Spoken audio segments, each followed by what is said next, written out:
And my guest today is a writer, producer, director, turned author. He directed films like The Inkwell and Straight Outta Brooklyn, and he's here today to talk about his new book, BEV. It's a little-known story of a woman who left her hometown to fight for justice for people she never met. Help me welcome none other than Mr. Matty Rich. Welcome to the show, Matty. Lady Charmaine, it's good to speak with you once again. Always a blessing to speak with you. Yeah, it's good to have you on the show. You always got some iron in the fire, so I'm glad we're able to talk about your brand new project.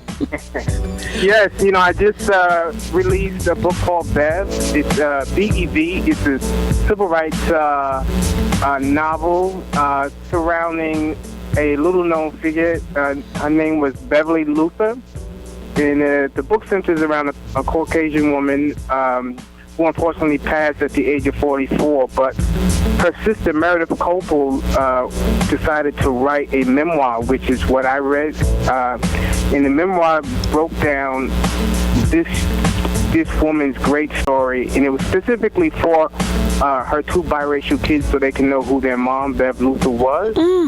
And so when I read this memoir a few years ago, I was just blown away by how this woman used her social worker skills during the civil rights era, and she decided that Dr. King needed people to help, of course, of all different ethnicities, the movement during Freedom Summer, and Bev Luther was one of those people who helped pre-screen marchers so they could understand what was coming up in front of them.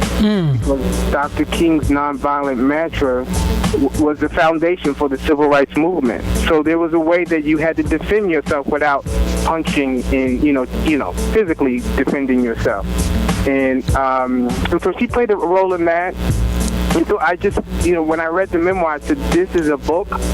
And I traveled to New York, and I met with Karen Hunter, who has an imprint deal with Simon & Schuster, and they decided to come on board and help me develop the book.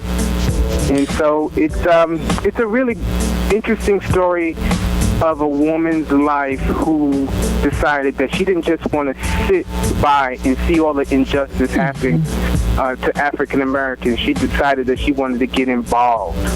And I love the fact that she is a volunteer. She's not a leader of the movement, of course not. But to see the book through the eyes of a volunteer who's not an African American, you could see how she went from kind of understanding to once she got involved in the movement and saw the struggle, that she truly understood the plight of African Americans in their fight for equality. Now, Matty, I have a question for you. How did you find out about her story? Who introduced you to her story? A friend of mine, Oliver Sims, who's was an executive in Hollywood. He bought the memoir that Meredith Copel wrote. And Meredith is the sister of Bev Luther. And so Bev Luther was married to Oliver Sims' dad. Yes. And so he told me I had to read this memoir, and I said, this is a novel. This is a book that I would like to get involved in, and then eventually make it into a film, because that was always my goal in the beginning. So that's how the Bev story came to me through Oliver Sims. Now, see, that doesn't surprise me, because for those who may not necessarily know who you are, you did The Inkwell and Straight Outta Brooklyn, and you were only 19 years old when you did Straight Outta Brooklyn, because we're the same age. And I'm like, can I imagine myself doing a movie at 19? Absolutely not, but that's what you were doing. Yeah, well, it was a blessing. I've always had this vision and always wanted to be ahead of the curve, and I had the support of my family. I didn't, do it all myself, and God, and of course, number one, and I just had this vision to make a film, a 35 millimeter film, and I had so much support in New York, and and investors, and I decided to make the film, and it turned out to be pretty good. Well, not only good, then you ended up doing The Inkwell, starring Jada Pinkett Smith and Lorenz Tate. I mean, you got some heavy hitters. Vanessa Bell Calloway, you had Glenn Thurman, and also Joe Morton. At this young age, how did you get them to sign on? Was it because of the success of Straight Outta Brooklyn? Yeah, it was the success of Straight Outta Brooklyn, and when I decided to do the Inkwell, my first choice was Lorenz Tate. After seeing him in Minister Society, and I said, this young man has so much range as an actor. And then I did a casting. I had a casting session, and so many people wanted to read for me. And I was just honored to have these well-known actors and actresses want to be a part of this. And we shot it in Wilmington, North Carolina, to double for Martha's Vineyard. And I was 21, and it was just, this movie has like a cult following, so many new generations, older generations of people truly, they come up to me all the time, and they express how much the Inkwell, they really enjoyed it. So that's, as an artist, that's what you really want, is for your projects to not just to come and go, but to stand on its own for years to come. So I'm pleased with both of the films. And you not only do film, and of course you're now an author, but many people may not know that you also have a video gaming company. Why did you decide to even go into the video gaming side, technology? Well, technology is the future, and it is here. And many years ago, I got the opportunity to be the creative director and art director for Ubisoft, a video game company in Paris, France. And the CEO of the company, they needed some help on a street racing game, and I decided 1 week of work turned into almost 2 years of living there and running a team from Xbox to PlayStation online, and I became the creative director and the art director for the entire development team in France and also in Hong Kong. So, I truly enjoyed making the video game.